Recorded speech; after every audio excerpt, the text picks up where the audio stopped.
Assalamualaikum warahmatullahi wabarakatuh. Pada kesempatan kali ini, saya akan menjelaskan salah satu jenis-jenis dalam sumber sejarah, ya, yang dinamakan salah satunya adalah sumber sejarah lisan.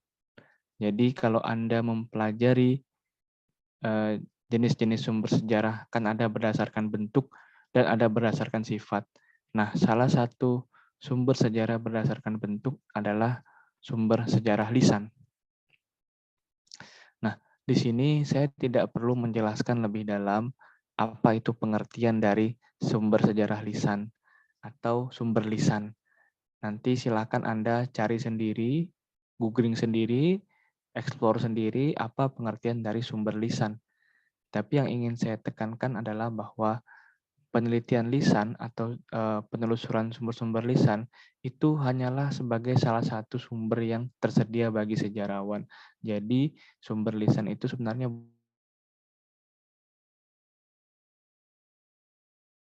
lisan, misalnya benda, misalnya buku dan sebagainya. Jadi hanya salah satu ya, bukan hanya lisan saja yang digunakan. Nah, narasumber biasanya menceritakan suatu peristiwa sejarah sebagai sumber pertama atau saksi mata. Nah, biasanya sejarawan itu memerlukan atau menelusuri sumber-sumber lisan itu untuk bisa mendapatkan keterangan dari narasumber yang dalam hal ini adalah sumber pertama, yang dalam hal ini juga itu saksi mata atau pelaku sejarahnya langsung.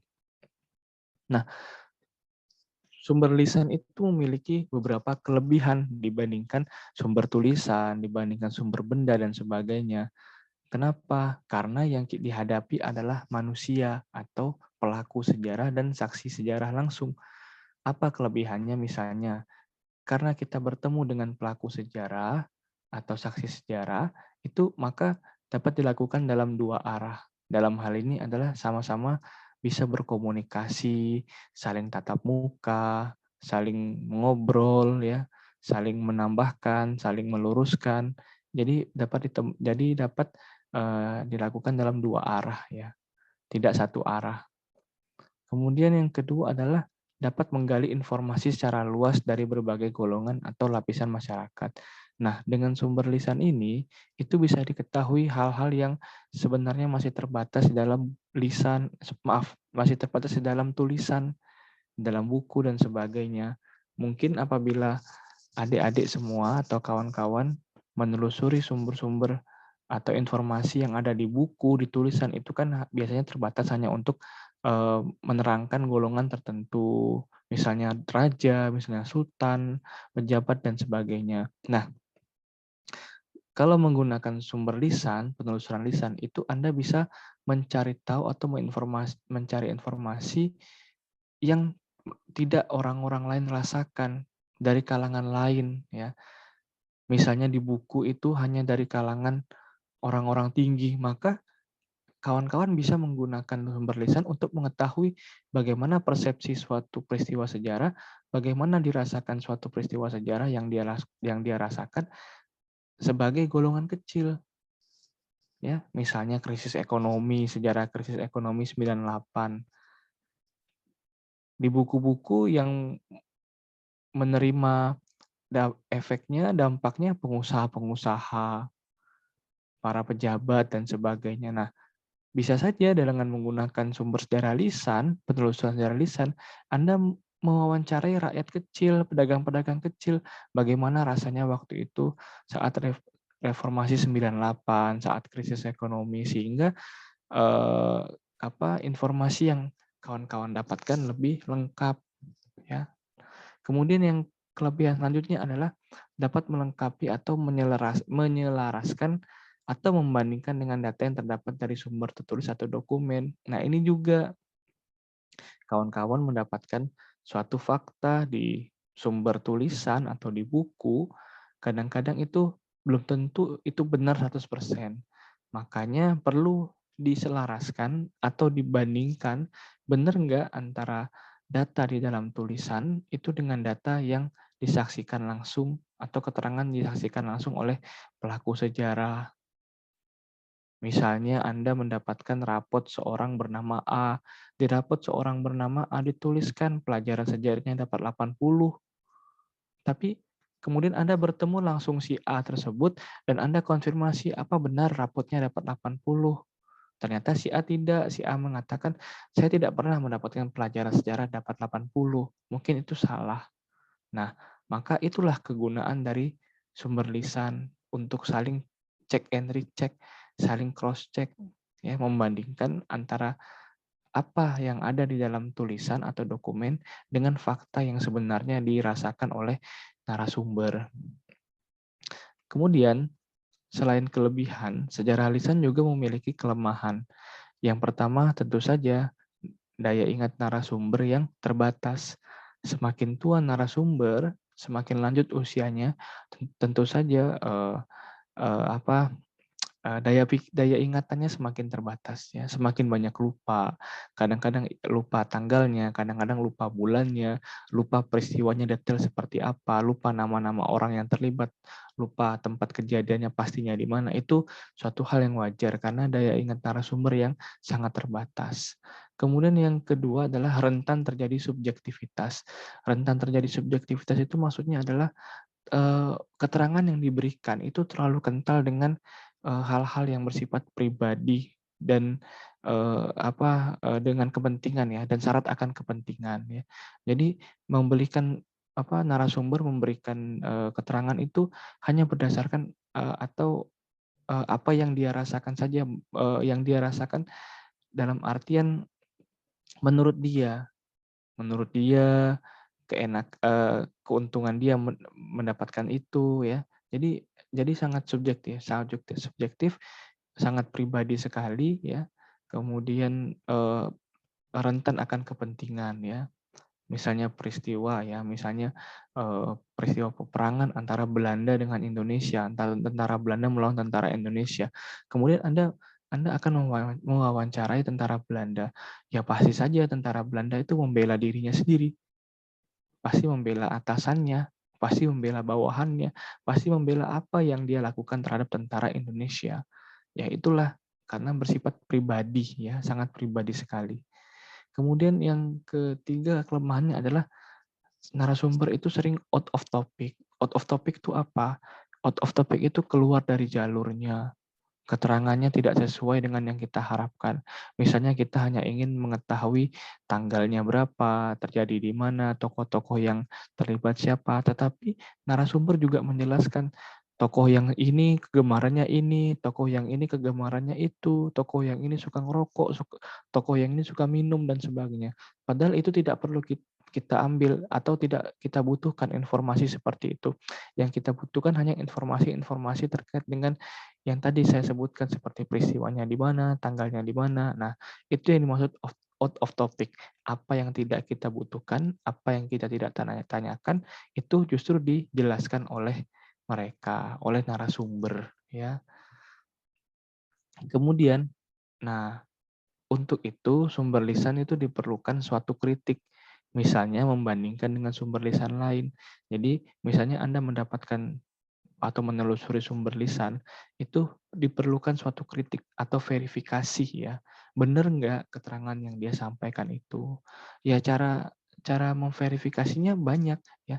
Apabila ingin sama-sama menggunakan sumber lisan atau dari keterangan orang, ya silakan cari saksi mata atau pelaku sejarah yang kebetulan juga ikut dalam peristiwa tersebut, ya. Misal eh, apa dalam peristiwa 17 Agustus 45 di Jakarta. Anda dapatkan si A, Anda mewawancarai si A, tapi Anda belum yakin kalau keterangan si A betul, maka kemudian Anda mencari orang yang kebetulan juga mengikuti upacara bendera 17 Agustus 45 di Jakarta, namanya si B. Kemudian Anda saling meng-cross check, benar nggak yang dikatakan si A itu terjadi hal-hal seperti ini, dan si B menjawab, oh ternyata betul. Oh iya betul apa yang dikatakan si A, ada pengibaran bendera, yang hadir menterinya ini, presidennya ini, ya, wakilnya ini. Maka itulah yang disebut dengan kritik, ya, membandingkan keterangan lisan satu dengan keterangan lisan yang lain. Ya, tapi tidak hanya dengan kritik sumber lisan juga, bisa juga Anda lakukan dengan kritik dengan sumber lain, misalnya dengan dokumen, dengan berita, dan sebagainya. Nah, sumber lisan sendiri itu sebenarnya dibagi menjadi 4 jenis.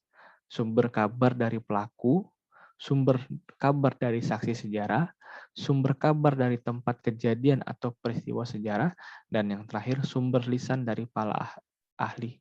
Khusus yang terakhir, sumber lisan dari para ahli, ini merupakan yang lebih kepada sumber terkait dengan keterangan-keterangan ya, keterangan-keterangan ahli ya, ahli sejarah terhadap suatu peristiwa yang memang disiplinnya ya, disiplin keilmuannya ya. Misalnya Anda ingin meneliti tentang sejarah perekonomian di Pontianak tahun 65 misalnya.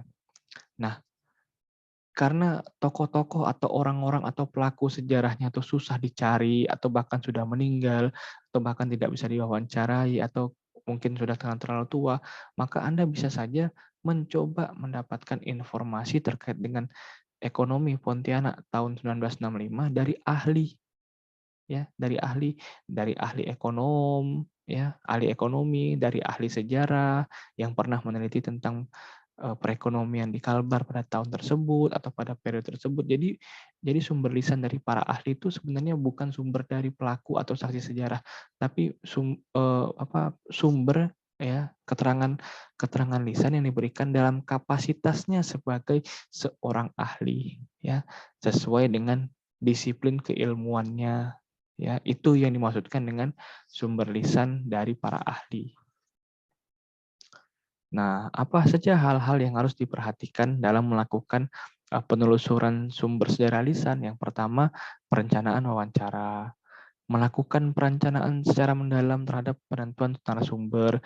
Narasumbernya dicari dulu, dilihat dulu, ya, ditentukan dulu kredibel apa tidak.